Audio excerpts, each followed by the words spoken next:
Hello students, कैसे हैं आप लोग। स्वागत है आपका एक बार फिर से एमजीसीआई के ऑनलाइन प्लेटफॉर्म पर, जहां प्रतिज्ञा टेस्ट सीरीज में आज हम जो डिस्कस करने वाले हैं वो है पेपर नंबर 9, जो है हमारा एफएलटी नंबर 3, जिसमें फुल सिलेबस आ रहा है। आइए डिस्कस करते हैं क्या क्या पूछा गया है आपसे। पहले सवाल में दिया गया है ऊतकों में जहां की बात चल रही है वह कारक जो ऑक्सी हीमोग्लोबिन से ऑक्सीजन के वियोजन को प्रेरित करता है।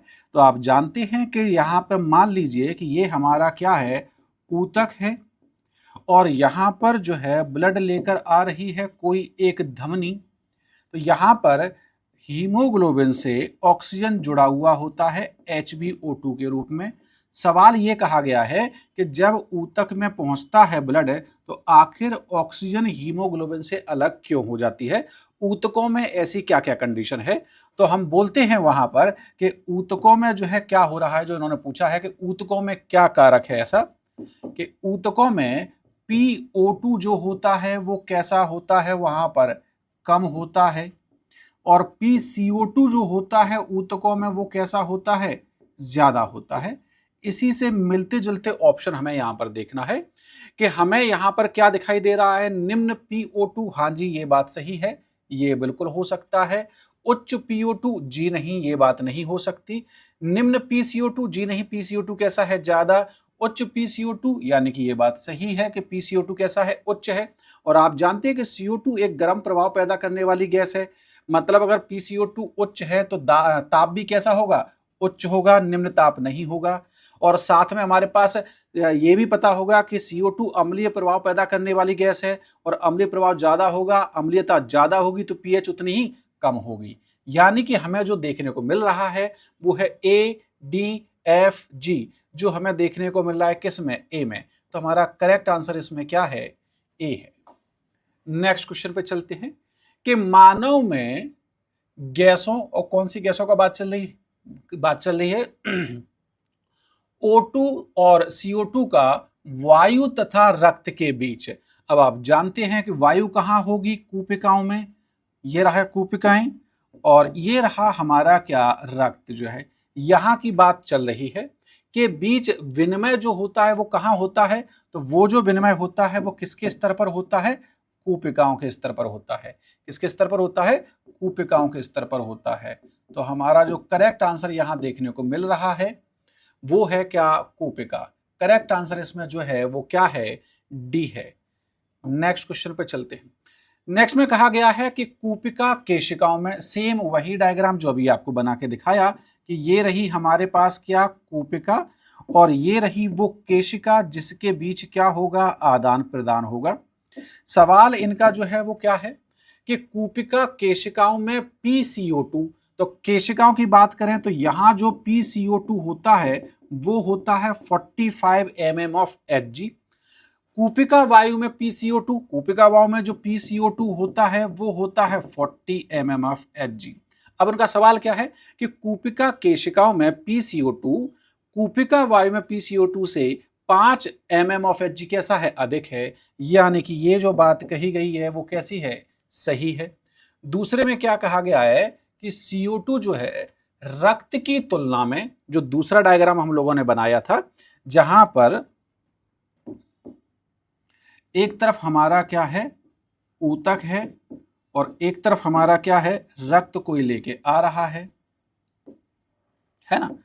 सवाल में क्या कहा गया है कि CO2 रक्त की तुलना में ऊतकों में अपने आंशिक दाब, वो भी कैसा है, उच्च आंशिक दाब के कारण ऊतकों से बाहर वैसे चली हो जाती है। तो यहां पर जो PCO2 होता है वो होता है 45, और रक्त में जो PCO2 होता है वो होता है 40। यानी कि ऊतक में PCO2 कैसा है, ज्यादा है। मतलब इन्होंने जो बात कही है वो कैसी है, सही है। तो हमारा करेक्ट आंसर क्या हो जाएगा कि कथन 1 और 2 दोनों कैसे हैं, सत्य है। करेक्ट आंसर है ए। नेक्स्ट पे चलते हैं। एनसीईआरटी की सीधी सीधी लाइन है कि विसरण झिल्ली की कुल मोटाई जो होती है वो 1 मिलीमीटर से भी कम होती है। यानी कि करेक्ट आंसर क्या है, ए है। नेक्स्ट में देखें कि निम्न में से कौन सा पक्षी के हृदय या स्तनधारी के हृदय में सबसे अधिक पेशीय कक्ष होता है। तो आप जानते हैं कि पक्षियों और स्तनधारियों में 4 कक्षीय हृदय पाया जाता है जिसमें 2 आलिंद और 2 निलय होते हैं, जिनमें आलिंदों की तुलना में निलयों की भित्ति मोटी होती है और निलय में भी कौन से वाले निलय की, बाएं निलय की भित्ति जो है वो सबसे ज्यादा मोटी होती है। करेक्ट आंसर क्या है, सी है। नेक्स्ट पे चलते हैं कि परिसंचरण तंत्र के लिए निम्न में से कौन सा कथन सही है। हमारे काम की चीज ये है, हमें ढूंढना है एक करेक्ट स्टेटमेंट कि हार्मोन रक्त में प्रवाहित होते हैं। हाँ जी, ये बात कैसी है, सही है कि हार्मोन जो है रक्त में प्रवाहित होते हैं।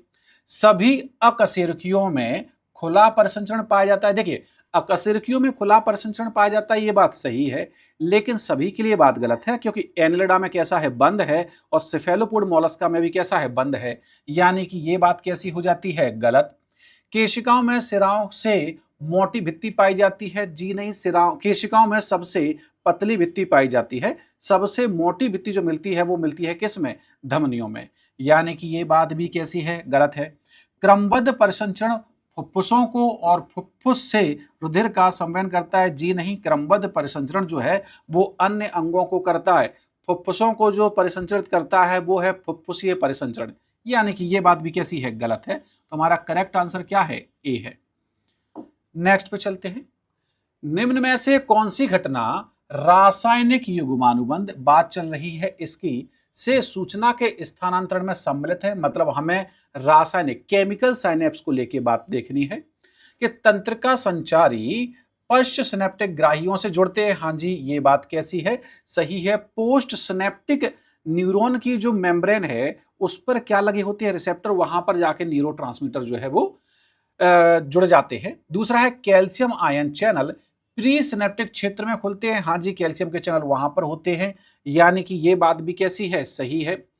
आयन चैनल पश्च सिनेप्टिक क्षेत्र में खुलते हैं, तो यहां पर ये बात कैसी हो जाती है, यहां पर भी ये बात जो है कैसी है, सही है। और एक न्यूरॉन से दूसरे न्यूरॉन में आयनों का सीधा प्रभाव होता है, जी नहीं, सीधा प्रभाव जो है वो इलेक्ट्रिकल साइनेप्स में होता है, केमिकल साइनेप्स में नहीं होता। यानी कि ये बात कैसी हो जाती है, गलत। तो करेक्ट चीज हमें क्या दिखी, 1, 2 और 3 जो हमें देखने को मिल रहा है किसमें, बी में। तो हमारा करेक्ट आंसर क्या है, बी है। नेक्स्ट पे चलते कि प्रति मिनट 72 की धड़कन है, एक हो गया ये, और उसमें 50 ml की प्रवाही आयतन है, तो उसका कार्डियक आउटपुट कितना हो जाएगा, तो उसका कार्डियक आउटपुट होता है heart rate into stroke volume. Heart rate कितनी दी है, 72, और स्ट्रोक वॉल्यूम कितना दिया है, 50। यानी कि ये करीब करीब हो जाएगा 3600 ml। तुम्हारा करेक्ट आंसर क्या है, बी है।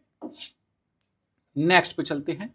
यहां पर कुछ सेल्स के नाम दिए गए हैं और यहां पर उनके कुछ काम दिए गए हैं, हमें मिलाना है कि सूजन संबंधी प्रतिक्रियाओं में कौन शामिल होता है। तो स्वेलिंग आने का एक बहुत बड़ा कारण जो है वैसोडाइलेशन होता है, जो कराता है कौन, बेसोफिल। यानी कि ये हो गया फर्स्ट। एलर्जी से कौन संबंधित है, इओसिनोफिल। यानी कि ये हो गया सेकंड। प्रतिरक्षा प्रतिक्रिया के लिए कौन उत्तरदायी है, तो वो है लिम्फोसाइट। यानी कि ये हो गया 3। और भक्षक कोशिकाएं कौन होती है, न्यूट्रोफिल और मोनोसाइट। यानी कि ये हो गए दोनों कैसे, 4। हमें जो सीक्वेंस देखने को मिल रहा है वो क्या है, 2 1 4 3 4, जो हमें देखने को मिल रहा है किसमें, ए में। तो हमारा करेक्ट आंसर क्या है, ए है। नेक्स्ट में देखते हैं कि डायलाइसिस उस स्थिति में किया जाता है कब, जब व्यक्ति पीड़ित हो किससे, यूरेमिया से। यूरेमिया का मतलब होता है ब्लड में यूरिया का लेवल क्या है, बढ़ जाएगा, और इस बढ़े हुए लेवल को हमें कैसा करना है, कम। तो हमें क्या करना पड़ता है उस टाइम पर, डायलाइसिस करना पड़ता है।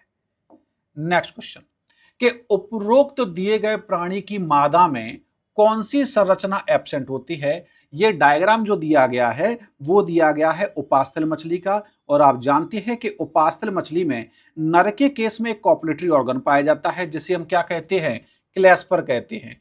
तो क्लैस्पर किस में पाया जाता है, मेल में। यानी कि मादा में वो कैसा होगा, एब्सेंट होगा। तो यही उन्होंने पूछा है कि मादा में कौन सी संरचना क्या है, अनुपस्थित है। तो क्या अनुपस्थित है, क्लैस्पर। तो करेक्ट आंसर क्या है, ए है। नेक्स्ट कि निम्नलिखित कथनों को पढ़ें कि मूत्र त्याग मांसपेशियों के संकुचन, जी हां, मांसपेशियों में क्या होगा, संकुचन, और मूत्र मार्ग अवरोधनी के एक साथ क्या हो रहा है, शिथिलन द्वारा किया जाता है। ये बात कैसी है, सही है। दूसरे में कहा गया है एडीएच जल को बाहर निकलने में सहायता करता है, जी नहीं, एडीएच का नाम ही है एंटी डायूरेटिक। हार्मोन जो जल के पुनः अवशोषण को बढ़ाता है, यानी ये जल की हानि नहीं होने देता है, यानी कि ये बात कैसी हो जाती है, गलत हो जाती है। दूसरे में पूछा गया है कि हेनले लूप मूत्र को सांद्रित करने में महत्वपूर्ण भूमिका निभाते हैं। हाँ जी, बिल्कुल निभाते हैं, काउंटर करंट मैकेनिज्म के द्वारा। समीपस्थ कुंडलित नलिका में ग्लूकोज का सक्रिय रूप से पुनरावशोषण होता है। हाँ जी, ये बात सही है।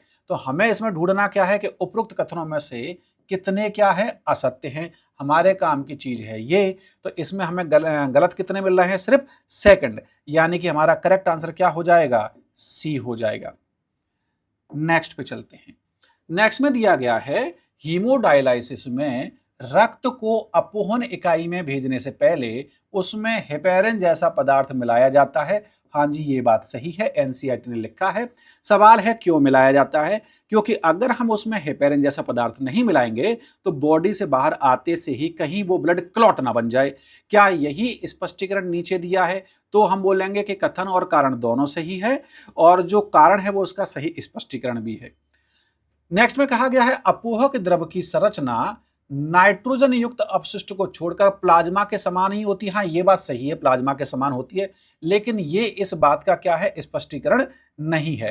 तो हमारा करेक्ट आंसर इसमें क्या है, बी है। Next question. नेक्स्ट में दिया गया है पेशी या कंकाल तंत्र की विशिष्ट अनियमितता के संबंध में सही कथन का चयन करें। हमारे काम की चीज ये है कि माइस्थीनिया ग्रेविस क्या एक स्वप्रतिरक्षा विकार है? हाँ जी। जिसमें मायोसिन तंतुओं के विसर्पण को अवरोध करता है? जी नहीं, ये अवरोधित करता है एनएमजे, न्यूरोमस्कुलर जंक्शन को, यानी कि ये बात कैसी हो जाती है, गलत। कि गाउट जो है कैल्शियम के अतिरिक्त जमाव के कारण संधियों पर पैदा होता है। हाँ, सही तो है, लेकिन वहां कैल्शियम का नहीं, वहां यूरिक अम्ल, यूरिक एसिड जमा होता है, यानी कि ये बात भी हमारे लिए कैसी है, गलत है। कि पेशीय दुष्पोषण उम्र से संबंधित विकार है? जी नहीं, ये आनुवांशिक विकार है, ये बात भी कैसी है, गलत है। ऑस्टियोपोरोसिस अस्थि द्रव्यमान में कमी तथा बढ़ती आयु के साथ फ्रैक्चर होने की अधिक संभावना होती है। हाँ जी, ये बात सही है, और हमें ढूंढना भी क्या था, सही। तो करेक्ट आंसर क्या है, डी है। नेक्स्ट पे चलते हैं कि पेशी की अंतर्विष्ट डिस्क, आप जानते हैं इंटरकैलेटेड डिस्क का पाया जाना कार्डियक मसल फाइबर का करेक्टर होता है, जो हमें यहां पर चिकनी नहीं, कंकाली नहीं, कंकाली नहीं, हृदय हमें एक में ही दिख रहा है, यानी कि हमारा करेक्ट आंसर इसमें क्या है, डी है। कि हृदय पेशी की अंतर्वत डिस्क मजबूत यांत्रिक आसंजन और तीव्र वैद्युत संप्रेषण प्रदान करती है। नेक्स्ट पे चलते हैं। मेटाकार्पल मौजूद होते हैं। देखिए, आप जानते हैं कि कलाई वाले हिस्से में होते हैं कार्पल और हथेली वाले हिस्से में क्या होती है, मेटाकार्पल, यानी कि करेक्ट आंसर हमारा क्या है इसमें, बी है। नेक्स्ट, कि निम्नलिखित के मध्य संधि के प्रकार का नाम बताइए। एटलस और एक्सिस में जो ज्वाइंट होता है उसे हम पाइवेट या धुराग्र संधि कहते हैं, जो हमें दिख रहा है ए, बी और सी में, यानी कि हमारा डी नहीं हो सकता। दूसरा है कार्पल्स के मध्य की संधि, तो कार्पल्स के मध्य जो संधि होती है वो है ग्लाइडिंग ज्वाइंट, यानी कि विसर्पी संधि, जो हमें दिख रहा है किसमें, सी में, यानी कि करेक्ट आंसर क्या है, सी है। बाकी के और मिला देते हैं। कि कपाल की अस्थियों के मध्य जो संधि होती है, क्या हम उसे सूचर कहते हैं? जी हाँ, बिल्कुल कहते हैं। और फीमर और एस्टेबुलम गुहा के मध्य जो संधि है वो एग्जाम्पल है किसका, कंदुकखलिका संधि का, यानी कि करेक्ट आंसर हमारा क्या है, सी है। नेक्स्ट, एक ऐसी क्रियाविधि जिसके द्वारा दो या दो से अधिक अंगों में क्रियाशीलता बढ़ती है व एक दूसरे अंगों के कार्यों में क्या मिलती है, मदद मिलती है। एनसीईआरटी ने ये जो परिभाषा लिखी है वो लिखी है समन्वयता, या इसे कहा जाता है कोऑर्डिनेशन।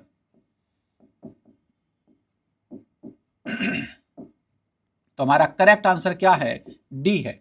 मेटाजेनेसिस, मेटाजेनेसिस शब्द आया है क्लासिफिकेशन में सीलेंट्रेटा में, जहां पॉलिप बनाता है मेडूसा, मेडूसा बनाता है पॉलिप। सहजीवी या सिम्बायोसिस या म्यूचुअलिज्म जो होता है वो इकोलॉजी में आपने पढ़ा होगा, जहां दो जीव एक साथ रह रहे होते हैं।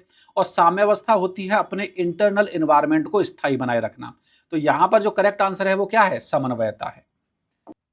नेक्स्ट क्वेश्चन में दिया गया है कौन सा कथन जो है वो सत्य है? हमें इनमें ढूंढना है एक ट्रू स्टेटमेंट जो इसमें कहा गया है। पहले में कहा गया है कि पीएनएस में केवल माइलिन आच्छादित विहीन न्यूरॉन होती है, तो ये बात गलत है, क्योंकि पीएनएस में उसके 3 पार्ट होते हैं।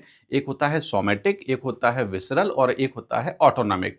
तो यहाँ पर सोमैटिक और विसरल में अलग टाइप के न्यूरॉन होते हैं और ऑटोनॉमिक में अलग टाइप के न्यूरॉन होते हैं। मतलब सभी में केवल एक जैसे न्यूरॉन नहीं पाए जाते, यानी कि ये बात कैसी है? गलत है।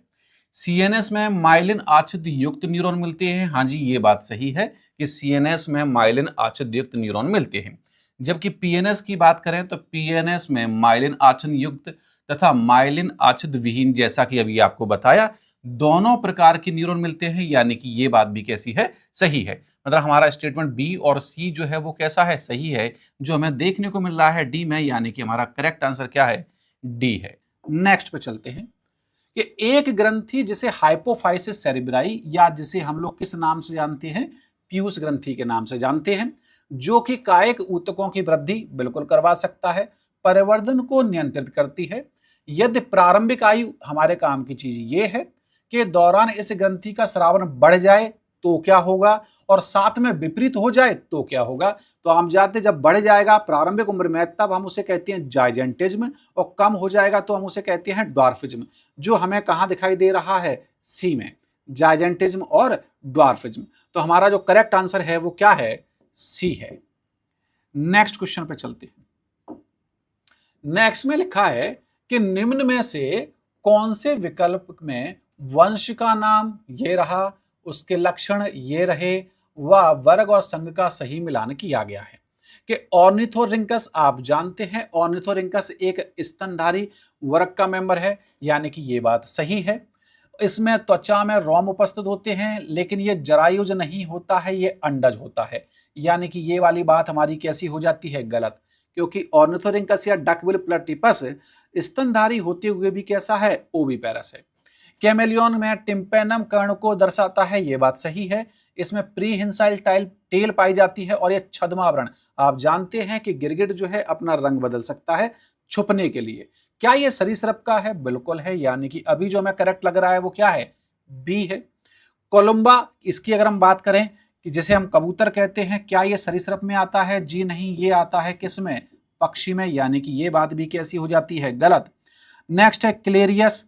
इसकी बात करें कि क्लेरियस जो है त्वचा प्लेकोइड सल्क से साथ साथ खुरदरी त्वचा पाई जाती है, नर में श्रोणी पंखनों के आलिंगक होते हैं। ये बात है कॉन्ड्रोचिक्टीज के लिए सही है, लेकिन ये कॉन्ड्रोचिक्टीज का नहीं, ऑस्ट्रोचिक्टीज का मेंबर है, यानी कि ये बात भी कैसी हो जाती है? गलत। जो हमें सही मिला वो क्या है? बी है।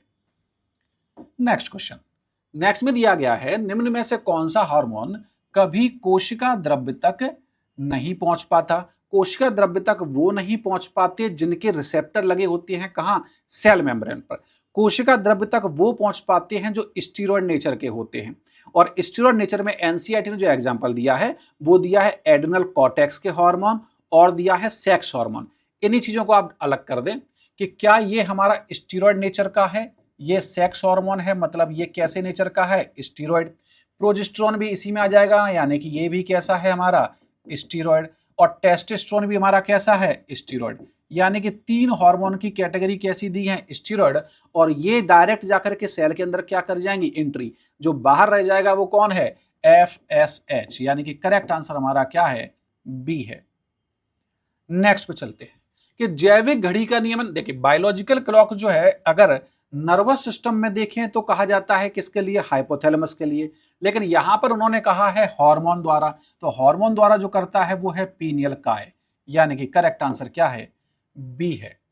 गलत कथन का चयन करें कि एनिलिडा में तंत्रिका तंत्र में युग्मित गैंग्लिया उपस्थित होते हैं। हाँ जी, ये बात सही है।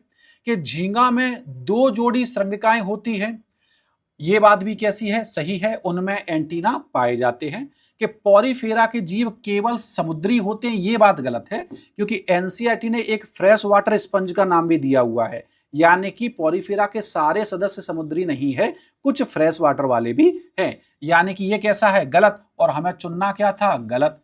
यानी कि हमारा करेक्ट आंसर क्या है इसमें? सी है। निमेटोसाइट्स निडेरिया संघ में उपस्थित होती है। हाँ जी, ये बात सही है। नेक्स्ट क्वेश्चन में दिया गया है कि मोलस्का प्राणियों का दूसरा सबसे बड़ा संघ है, ये बात सही है। मोलस्का के बारे में निम्न में से गलत कथन चुनिए। हमें चुनना है कौन सा स्टेटमेंट, गलत वाला। कि सभी कोमल शरीर वाले प्राणी हैं जिनका शरीर सिर, पाद व अंतरंग ककुद में विविध होता है, ये बात सही है। और अंतरंग ककुद मेंटल या पेलियम द्वारा घिरा होता है, ये बात भी सही है। सामान्यतः खुले प्रकार का रक्त संवहन तंत्र पाया जाता है, ये बात भी कैसा है, सही है ना। अपवाद क्या है, सेफेलोपोड, ये बात भी कैसी है, सही है। नेक्स्ट में दिया गया है ये कैसे हैं, गुही हैं, सीलोमेट हैं। कैसे हैं ये, सीलोमेट हैं। तो ये बात भी कैसी है, सही है। मतलब ये हुआ कि जितनी भी बातें यहां पर कही गई वो सारी की सारी कैसी हैं, सही हैं। तो करेक्ट आंसर हमारा क्या है, डी है। नेक्स्ट, कसाबकीय स्तंभाकार उपकला। कसाबकी में वहां पर हमें ऐसी चीज देखनी है जहां पर किसी की हमें क्या करानी हो, मूवमेंट करानी हो। क्योंकि सीलिएटेड एपिथेलियम जहां पाई जाती है वहां किसी ना किसी की क्या होती है, गति होती है, जो हमें देखने को मिलता है फैलोपियन ट्यूब में, क्योंकि अंडे की गति करानी है, और श्वसनिका में जहां से म्यूकस बाहर निकालना है। तो करेक्ट आंसर हमारा क्या है, बी है। नेक्स्ट, कि तंतु विहीन ऊतक कौन सा है। अगर आप देखें कि रक्त में तंतु नहीं पाए जाते हैं, इसी वजह से रक्त जो होता है वो किस अवस्था में मिलता है, द्रव अवस्था में। क्लास में आपको ये बताया था। करेक्ट आंसर हमारा क्या है, सी है। नेक्स्ट, कि कॉकरोच के अग्र पंख के संबंध में निम्नांकित कौन सा कथन सत्य है। हमारे काम की चीज ये है कि विश्राम की अवस्था में पश्च पंखों को ढकने का कार्य करते हैं, हाँ जी ये बात सही है। ये अपारदर्शी गहरे रंग के चमड़े नुमा होते हैं, ये बात भी सही है। और उड़ने में सहायता नहीं करते, ये बात भी सही है। यानी कि हमारे सभी स्टेटमेंट कैसे हैं, करेक्ट हैं। तो करेक्ट आंसर हमारा क्या है, डी है। नेक्स्ट, कि शीत निष्क्रियता के दौरान मेढक कौन सा श्वसन दर्शाता है। देखिए, निष्क्रियता के दौरान वो दर्शाता है त्वचीय, क्योंकि वहां पर त्वचा श्वसन अंग के रूप में क्या करती है, कार्य करती है। करेक्ट आंसर है बी। नेक्स्ट पे चलते हैं। गलत युग्म चुने। कि लीडिक कोशिकाएं एलएच और एफएसएस स्रावित करती है, जी नहीं। एलएच और एफएसएस स्रावित करना कार्य है किसका, अग्रपीयूष का। लीडिक कोशिकाएं जो बनाती हैं वो बनाती हैं एंड्रोजन। ठीक है, यानी कि ये बात कैसी है, गलत है। और हमें चुनना क्या था, गलत। मतलब हमारा करेक्ट आंसर क्या है, ए है। कि वासा एफरेंसिया और एपिडिडाइमस सहायक नलिकाएं हैं, हाँ जी बिल्कुल हैं। शुक्रवाहिका मूत्राशय के ऊपर लूप बनाती है, हाँ जी बिल्कुल बनाती है। स्क्लन नलिका वृषण से शुक्राणुओं को बाहर निकालने की ओर परिवहन करती है, हाँ जी बिल्कुल करती है। यानी कि गलत जो मैं चुनना था वो कौन सा है, ए वाला है। तो करेक्ट आंसर क्या है, ए है। नेक्स्ट, यहां पर कुछ संरचना दी गई है, जैसे कि अंडाणु, एंडोमीट्रियम, ध्रुवीय काय और भगसेप। भगसेप को अगर हम मिलाएं सीधे सीधे दिख रहा है कि अल्प विकसित स्तंभन ऊतक, यानी कि ये हो गया 4। अब डी में 4 हमें कहां दिख रहा है, या तो ए में दिख रहा है या सी में दिख रहा है, यानी कि बी और डी हमारे नहीं हो सकते हैं। जो क्लियर बात है। दूसरा है हमारे पास क्या, कि ध्रुवीय काय जो है या एंडोमीट्रियम जो है गर्भाशय में पाया जाता है, यानी कि ये हो गया हमारा फर्स्ट। और बी का हमारा फर्स्ट किस में मिल रहा है, ए में मिल रहा है। यानी कि हमारा करेक्ट आंसर क्या है, ए है। अब मिला दो इनसे जो बच गए, जो है कि ए का मिला दिया 3 से, अंडाणु बनेगा किसमें, द्वितीयक अंड कोशिका से बनेगा। और ध्रुवीय काय कब बन रहा है, अंडजनन के दौरान बन रहा है। तो करेक्ट जो सीक्वेंस ऑप्शन वाइज हमें देखने को मिल रहा है वो क्या है, ए है।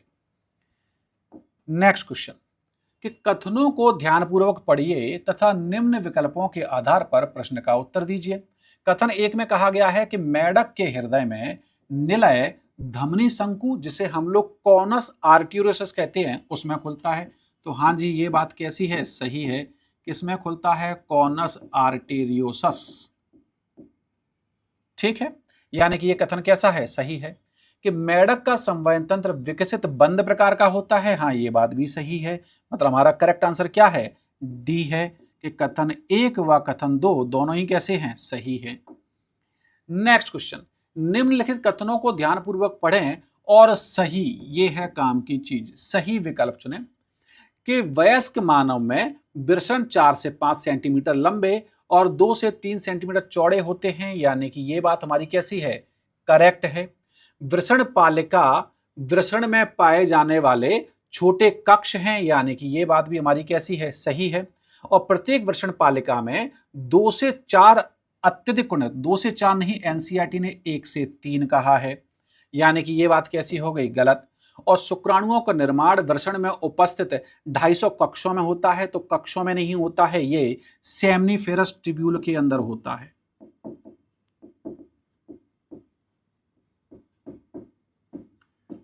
यानी कि ये बात भी कैसी है, गलत है। तो हमारे पास सही पॉइंट क्या निकल के आए, 1 और 2 कैसे हैं, सही हैं। तो करेक्ट आंसर हमारा क्या है, डी है। नेक्स्ट पे चलते हैं कि मानव मादा जनन चक्र में कुछ महत्वपूर्ण घटनाएं नीचे दी गई हैं, 1 2 3 4 5। घटनाओं को उचित क्रम में, हमारे काम की चीज ये है, उचित क्रम में व्यवस्थित करें कि एफएसएच का स्राव, ठीक है, यहां पर हमें या तो 1 2 3 से शुरुआत करनी है। पीत पिंड की वृद्धि ये बाद में होगी, पुटका की वृद्धि ये एफएसएच के बाद होगी। यानी कि पहले जो हमें मिलेगा वो मिलेगा क्या, फर्स्ट, कि क्या निकला, एफएसएच। उसके बाद क्या होगा, पुटका की वृद्धि होगी और उसका क्या होगा, अंडजनन होगा। यानी कि ये हो गया हमारा क्या, थर्ड। उसके बाद क्या होगा, एलएच के स्तर में अचानक क्या होगी, वृद्धि। यानी कि ये हो गया हमारा 5। और एलएच के प्रभाव में क्या होगा, अंडोत्सर्ग। यानी कि ये हो गया 4। और अंडोत्सर्ग के पश्चात जो संरचना बनेगी वो क्या है, कॉर्पस ल्यूटियम। यानी कि ये हो गया सेकंड। सीक्वेंस मिला 1 3 5 4 2, जो हमें दिख रहा है किसमें, बी में। तुम्हारा करेक्ट आंसर क्या है, बी है। नेक्स्ट क्वेश्चन कि निम्नलिखित चित्र पर विचार कीजिए, ठीक है भाई, ए बी सी डी को संरचना दी है और बताइए कि अंतिम गर्भ निरोधक विधि में कौन सा भाग हटाया जाता है। तो यहां पर जो कहा गया है वो वैसेक्टोमी के बारे में कहा जाता है। और वैसेक्टोमी में हम लोग क्या कट एंड लाइगेट करते हैं, vas deferens cut and ligate करते हैं, जो हमें दिख रहा है यहां पर किस में, जो दिख रहा है किस में, ए में। तो हमारा करेक्ट आंसर इसमें क्या है, डी है। नेक्स्ट क्वेश्चन पे चलते हैं। नेक्स्ट में क्या दिया गया है, नेक्स्ट में दिया गया है हार्मोन मोचक आयुडी सगर्भता या प्रेगनेंसी को रोकती हैं कैसे। तो आप जानते हैं कि इनके रोकने का जो तरीका है वो ओरल कॉन्ट्रासेप्टिव पिल्स की तरह ही होता है। देखते हैं क्या क्या है। एक है अंतर रोपण को रोककर, हाँ जी बिल्कुल, ये अंतर रोपण को रोक देते हैं। दूसरा है गर्भाशय को शुक्राणुओं के लिए प्रतिकूल बनाकर, हाँ जी ये भी इनके कार्य करने का तरीका है। तीसरे में दिया गया है शुक्राणुओं की गतिशीलता एवं निषेचन क्षमता को बढ़ाकर, तो ये बात गलत है। ऐसा कुछ जो दिया गया है वो बेसिकली कॉपर रिलीजिंग आयोडीज के लिए दिया गया है और वहां पर भी बढ़ाकर नहीं, कम करके दिया गया है। मतलब कितने स्टेटमेंट सही निकल रहे हैं, ए और बी। तो हमारा करेक्ट आंसर क्या है इसमें, डी है। नेक्स्ट क्वेश्चन पे चलते हैं कि जन्म नाल की रचना करती है। जी हाँ, जन्म नाल आप जानते हैं सर्विक्स और वेजाइना दोनों को मिलाकर क्या कहा जाता है, बर्थ कैनाल। तो करेक्ट आंसर क्या है, सी है। स्तनधारियों के पूर्वज कौन थे, एक डायग्राम एनसीईआरटी ने दिया गया है जहां साइनेप्सिड लिखा है और वहीं से एक एरो निकलता हुआ ऊपर जा रहा है और ऊपर वहां लिखा हुआ है मैमल्स। तो स्तनधारियों के पूर्वज कौन थे, साइनेप्सिड थे। यानी कि ये आंसर है इसका ए। नेक्स्ट, मृत्यु दर एमएमआर और आईएमआर में तेजी से गिरावट हुई है, जनसंख्या में अचानक से वृद्धि हुई है। हाँ जी ये बात सही है कि इनमें जो गिरावट हुई है उसी वजह से क्या हुआ है, पॉपुलेशन एक्सप्लोजन हुआ है, जनसंख्या वृद्धि बहुत तेजी से हुई है। इतनी भयावह वृद्धि के कारण मूलभूत आवश्यकताओं अर्थात भोजन और आवास की घोर कमी हो गई है। हाँ जी ये बात भी सही है, लेकिन ये इस बात का स्पष्टीकरण नहीं है। तो करेक्ट आंसर क्या है इसका, बी है। नेक्स्ट क्वेश्चन कि राइनो वायरस का संक्रमण श्वसन पथ से फेफड़ों तक फैलता है। तो यहां पे आप जानते हैं कि राइनो वायरस फेफड़ों को इन्फेक्ट नहीं करता है, ये अपर रेस्पिरेटरी ट्रैक्ट तक ही रहता है। यानी कि ये बात कैसी है, गलत है। सेकंड में कहा गया है संक्रमित व्यक्ति के भोजन, कपड़े आदि को साझा करने से सामान्य सर्दी जुकाम फैल सकता है। हाँ जी ये बात कैसी है, सही है, क्योंकि जब हम भोजन करेंगे या उसके इस्तेमाल किए हुए जो अटेंसिल्स हैं उन्हें इस्तेमाल करेंगे तो वो हमारे संपर्क में आएंगे और वो हमारे अंदर जा सकते हैं। तो हाँ, सर्दी जुकाम ऐसे करके फैल सकता है। तो हमारा करेक्ट आंसर क्या आ जाएगा कि कथन 1 कैसा है, असत्य है, परंतु कथन 2 कैसा है, सत्य है। यानी कि करेक्ट आंसर है हमारा बी। नेक्स्ट क्वेश्चन कि कैंसर के सुदम, सुदम की बात चल रही है, यानी कि बात चल रही है किसकी, बिनाइन ट्यूमर की। हम बात कर रहे हैं किसकी, बिनाइन ट्यूमर की। के लिए कौन सा कथन सही नहीं है, हमें ढूंढना है ये कि वास्तविक स्थान पर सीमित रहते हैं। तो हाँ जी, बिनाइन ट्यूमर अपने वास्तविक स्थान तक ही सीमित रहते हैं, ये बात कैसी है, सही है। तीव्र वृद्धि प्रदर्शित करते हैं, जी नहीं, ये बात गलत है। तीव्र वृद्धि प्रदर्शित करते हैं कौन से? मैलिग्नेंट वाले। कम नुकसान करते हैं, हाँ जी, ये बात सही है कि इनसे नुकसान कैसा होता है? कम। और इसकी कोशिका मेटास्टेसिस दर्शाती है, जी नहीं, वो मैलिग्नेंट दर्शाती है, यानी कि ये भी कैसी है? गलत है। तो हमें चुनना क्या था? सही नहीं है। तो बी और डी कैसा है? सही नहीं है। तो करेक्ट आंसर हमारा क्या है? सी है। Next question. नेक्स्ट में यहां पर कुछ एजेंट दिए गए हैं और यहां पर कुछ लक्षण दिए गए हैं बीमारियों के, कि शरीर पर शुष्क पपड़ीदार घाव हो जाते हैं, ये लक्षण है फंगल इन्फेक्शन का। और फंगल इन्फेक्शन यहां जो दिया गया है वो कौन सा है? माइक्रोस्पोरम की वजह से, यानी कि ये हो गया हमारा फर्स्ट। होठ और उंगलियां कैसी पड़ जाती हैं? नीली पड़ जाती हैं, ये लक्षण है निमोनिया का, जो किससे होता है? जो होता है स्टेप्टोकोकस निमोनाई या हीमोफिलस इन्फ्लुएंजी, यानी कि ये हो गया हमारा कैसा? दो वाला। और देखते हैं आगे। आंतरिक रक्तस्राव किसकी वजह से होता है? एस्केरिस की वजह से होता है, यानी कि ये हो गया थर्ड। और मल में म्यूकस किसकी वजह से आता है? एंट अमीबा हिस्टोलिटिका की वजह से, यानी कि ये हो गया 4। सीक्वेंस बना हमारे पास 2 4 3 1, जो हमें मिल रहा है किस में? ए में। तो करेक्ट आंसर हमारा क्या है? ए है। नेक्स्ट पे चलते हैं कि नीचे दिया गया 4 पक्षियों का चित्र यहां पर दिए गए हैं। आपको याद होगा ऐसी बातें जो है डार्विन फिंचेस के लिए कही गई थी, कि नीचे दिया गया 4 पक्षियों का चित्र प्रदर्शित करता है कि इनका विकास एक समान पूर्वज से हुआ है, यानी कि अब ये बात कर रहे हैं किसके? डाइवर्जेंट इवोल्यूशन की। जाति से हुआ है जिसके पास छोटा तथा नुकीला चोंच था, लेकिन आज यह चारों जातियां समान द्वीप पर पाई जाती हैं। तो वहां पर पाई जा रही हैं, तो ऐसे में हो क्या रहा है कि उनमें स्ट्रगल या कंपटीशन कैसा है? ज्यादा है, समान संसाधनों के लिए जो है। ठीक है। सीमित भोजन संसाधनों से उत्पन्न स्पर्धा, भोजन संसाधनों से उत्पन्न स्पर्धा, यानी कि ये बात तो दोनों में सही है, के कारण समान लक्षणों का चयन हुआ, ये बात गलत है, क्योंकि उनमें से कुछ बीज बख्शी हैं, कुछ कीट बख्शी हैं, तो समान लक्षण तो नहीं हुए। लक्षण कैसे हुए? अलग अलग हुए। विभिन्न लक्षणों का चयन हुआ, यानी कि करेक्ट आंसर हमारा क्या है? डी है। नेक्स्ट क्वेश्चन पे चलते हैं। नेक्स्ट में दिया गया है गलत विकल्प को पहचानिए, कि क्या प्रोकैरियोटिक जो है 2 बिलियन वर्ष पूर्व बने? हाँ जी, बने, है ना। क्या अकशेरुकी जो है 500 बिलियन, बिलियन नहीं है, यहां पे शब्द है 500 मिलियन। ठीक है, इस बिलियन के चक्कर में ये वाला पॉइंट कैसा हो गया? गलत हो गया। जो गलत है वही हमारा क्या है? सही है। तो करेक्ट आंसर क्या है? बी है। जबड़े रहित मछलियां 350 मिलियन वर्ष पूर्व बनी, हाँ जी, ये बात सही है। और समुद्री खरपतवार कब बने? 320 मिलियन वर्ष पूर्व, ये बात भी कैसी है? सही है। करेक्ट आंसर है इसमें बी। और ये है हमारा आज का आखिरी क्वेश्चन, जहां पर उन्होंने कुछ एग्जांपल्स दिए हैं, जो है देख लेते हैं। कि हृदय संवहन तंत्र पर प्रभाव है, शरीर के प्रकारों को धीमा करता है, दर्द निवारक के, देखिए दर्द निवारक जो लिखा है वो लिखा है मॉर्फिन के लिए, मतलब डायरेक्ट यहां पे हमें क्या लगा देना है? थर्ड। डोपामिन में जो है कौन वादा करेगा? ये करेगा 4। और शरीर के कार्यों को धीमा कौन करेगा? ये करेगा हेरोइन, यानी कि ये हो गया सेकंड। और हृदय संवहन तंत्र पर प्रभाव पड़ता है, ये हो गया हमारा क्या? फर्स्ट। तुम्हारा सीक्वेंस बना 2 1 4 3, जो हमें देखने को मिल रहा है किसमें? सी में। तो करेक्ट आंसर हमारा क्या है? सी है। ये था हमारा आज का एक्सप्लेनेशन। नेक्स्ट लेक्चर में हम अगले पेपर के साथ हाजिर होंगे। Thank you very much. Thanks a lot.